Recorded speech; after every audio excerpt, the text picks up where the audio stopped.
جمال الوجود بذكر الإله وتصفو الحياة بنور هداه. جمال الوجود بذكر الإله وتصفو الحياة بنور هداه. وتطلب نفس له طاعة ويبلغ سعد إلى منتهى. فؤاد شغوف إلى ربه. والصلاة والسلام علی رسول اللہ اما بعد. محترم ناظرین، السلام علیکم ورحمۃ اللہ وبرکاتہ. عید الفطر کی آمد ہے اور بہت سارے لوگ ہیں عید کی نماز کے تعلق سے پریشان ہیں کہ اس کو کس طرح ادا کرنا چاہیے، کیونکہ لاک ڈاؤن کی وجہ سے مساجد بند ہیں اور کہیں کوئی بھی اجتماع نہیں ہو سکتا. حتیٰ کہ عید الفطر کی نماز بھی آپ جماعت کے ساتھ مسجدوں میں بھی نہیں ادا کر سکتے اور نہ ہی آپ کہیں میدان میں جا کر ادا کر سکتے ہیں یا عیدگاہ میں جا کر ادا کر سکتے ہیں. تو ایسے میں پھر ہمارے لیے ایک مسئلہ پیدا ہوتا ہے کہ اس کا ادا کرنے کا طریقہ کیا ہے. عید کے کچھ احکامات میں آپ حضرات کے سامنے میں ذکر کرتا ہوں.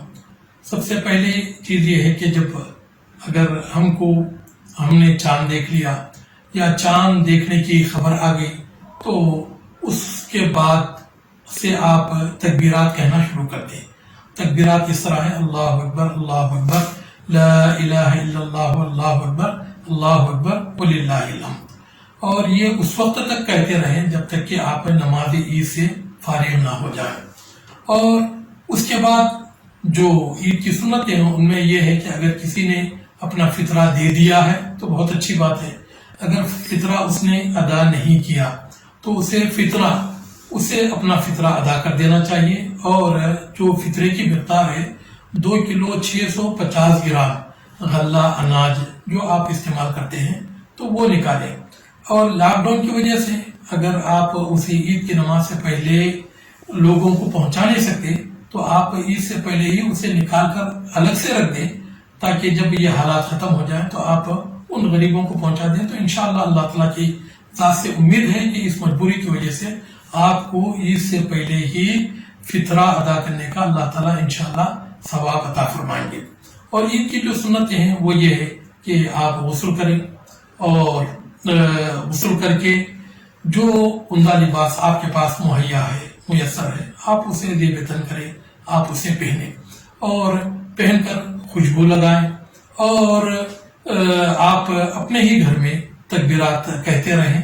اور پھر عید کی نماز سے پہلے آپ کچھ کھا کر جائیں. مثلا آپ کے پاس اگر کھجوریں ہوں تو آپ 3، 5 یا 7 کھجوریں اس طرح کھائیں.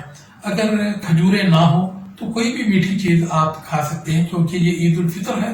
یعنی آدمی اس میں حالت روزہ میں نہیں ہوتا بلکہ افطار کر کے وہ نماز پڑھنے کے لیے جاتا ہے، اسی لیے اسے عید الفطر کہتے ہیں. تو اب چونکہ مسجدوں میں نمازیں نہیں ہو رہی ہیں اور نہ ہی عیدگاہ میں ہیں، تو اگر آپ اپنے گھر میں ہیں تو آپ عید کی نماز کا اہتمام کریں.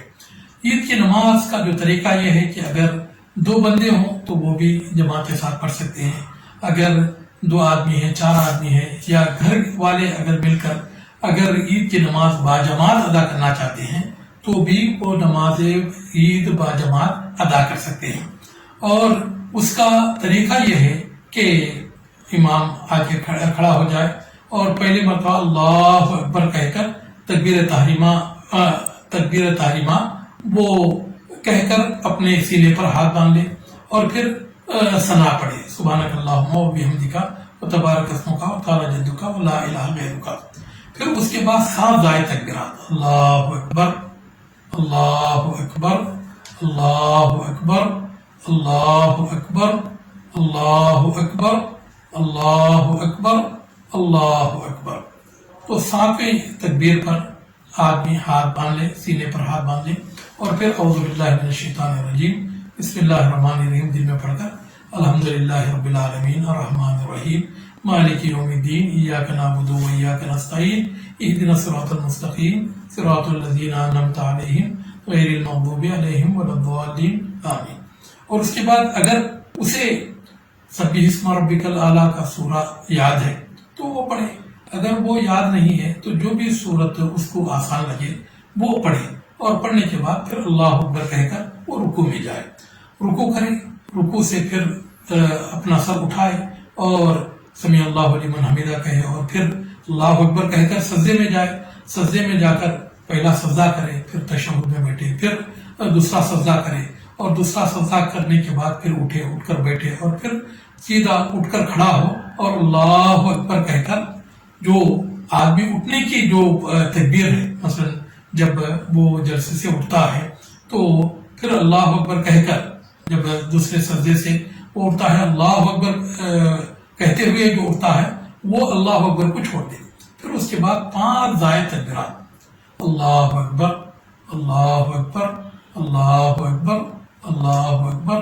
اللہ اکبر، تو 5ویں تکبیر پر ہاتھ باندھے اور پھر سورہ فاتحہ پڑھے، اور اس کے بعد دوسری سورت پڑھے، اور دوسری سورت پڑھنے کے بعد پھر رکوع میں جائے اور پھر دونوں سجدے کریں، پھر تشہد میں بیٹھے، اور تشہد میں وہ تحیات اور درود شریف اور دعائیں وغیرہ پڑھ کر پھر سلام پھیر دے۔ تو یہ نماز کا طریقہ ہے، تو چاہے مرد اگر ادا کریں یا عورتیں ادا کریں۔ اور جو عید کی نماز ہے اس کے لیے نہ تو اذان ہے نہ تو اقامت ہے۔ اگر خواتین ہیں گھر میں، اگر خواتین گھر میں ہیں تو وہ خود بھی اگر عورتوں کی امامت کرنا چاہیں تو وہ کر سکتی ہیں۔ تو اس کا طریقہ یہ ہے کہ جو خواتین ہیں تو ان میں سے جو امام ہے ان کو آگے بڑھ کر نماز پڑھانے کی اجازت نہیں ہے، بلکہ وہ صف کے درمیان کھڑی ہو جائیں گی، اور کھڑی ہو کر پھر ویسے ہی جیسا جو طریقہ بتایا گیا ہے تو اس طریقے سے وہ عورتوں کو نماز پڑھائیں گی۔ تو یہ اللہ کے رسول صلی اللہ علیہ وسلم سے ثابت ہے۔ اور گھر میں اگر آپ عید الفطر کی نماز پڑھ رہے ہیں تو خطبہ عید دینے کی کوئی ضرورت نہیں ہے۔ خطبہ عید یا تو آپ عیدگاہ میں آپ نماز کے بعد دیں گے یا نہیں تو مسجد میں دیں گے۔ اس کے علاوہ گھر میں اگر آپ پڑھ رہے ہیں تو خطبہ عید دینے کی کوئی ضرورت نہیں ہے۔ اور احناف کے پاس یہ ہے کہ گھروں میں عید کی نماز بھی نہیں ہے، ان کے پاس وہ یہ ہے، تو اس وجہ سے وہ یہ کہتے ہیں کہ بھئی گھروں میں عید کی نماز نہیں ہوتی، نماز پڑھنے کی کوئی ضرورت نہیں ہے، اور یا تو اشراق پڑھ لے اور یا یہ تو یا شکرانہ پڑھ لے۔ تو اس طرح کی کوئی بات ثابت نہیں ہے۔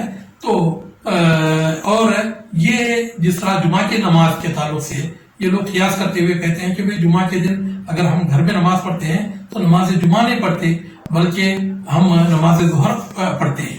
تو جمعہ کے دن اگر گھر میں آدمی پڑھتا ہے تو اس کے پاس اگر نماز جمعہ نہیں ہے تو کم از کم نماز ظہر ہے، لیکن عید کے دن اگر عید کی نماز نہ پڑھے تو اس کے بدلے میں پڑھے کیا؟ اس کے بدلے میں پڑھے کیا؟ تو یہ ہے کہ عید کی نماز پڑھنا چاہیے۔ اگر گھر میں آپ ہیں تو ضرور آپ اسے ادا کریں۔ اگر گھر کے جو بھی احباب ہیں تو وہ مرد امام کے پیچھے ایک صف میں ٹھہر جائیں اور خواتین دوسری صف میں ٹھہر جائیں، حتیٰ کہ اگر کوئی عورت حالت حیض میں بھی ہے تو وہ بھی وہی ان نمازیوں کے ساتھ نہیں بلکہ تھوڑا سا الگ ہو کر وہ بیٹھ جائے، تو بہرحال وہ ان میں شامل ہو۔ تو یہ نماز عید کا طریقہ ہے، اور گھروں میں بھی نماز عید ضرور پڑھنا چاہیے۔ اور یہ تمام جتنے بھی اسلاف ہیں اور جو بھی علماء دین ہیں اور بڑے بڑے جو بھی علماء کرام ہیں، چاہے سعودیہ کے، کویت کے اور ہندوستان کے جو بھی مشہور علماء کرام ہیں، تمام کی یہی فتوے ہیں۔ تو اللہ رب العالمین سے دعا ہے کہ اللہ رب العالمین اس عید کو میرے لیے، آپ کے لیے اور ساری امت کے لیے اللہ تعالیٰ مبارک بنائے، اور جو بلا آئی ہوئی ہے اللہ تعالیٰ اسے دور فرمائے، اور اللہ تعالیٰ ہماری ٹوٹی پھوٹی عبادتوں کو قبول فرمائے، اور اللہ تعالیٰ اس عید کی برکت سے سارے دنیا میں جو بھی مسلمان پریشان حال ہیں ان کی پریشانی کو دور فرمائے، اور جتنے بھی مسلمان مظلوم ہیں اللہ تعالیٰ ان کی مدد فرمائے، اللہ تعالیٰ ہمارے ملکوں میں امن قائم فرمائے، اور جو بھی بلا آفت تکلیف مصیبت بیماری آئی ہوئی ہے اللہ تعالیٰ اسے دور فرمائے۔ والسلام علیکم ورحمۃ اللہ وبرکاتہ۔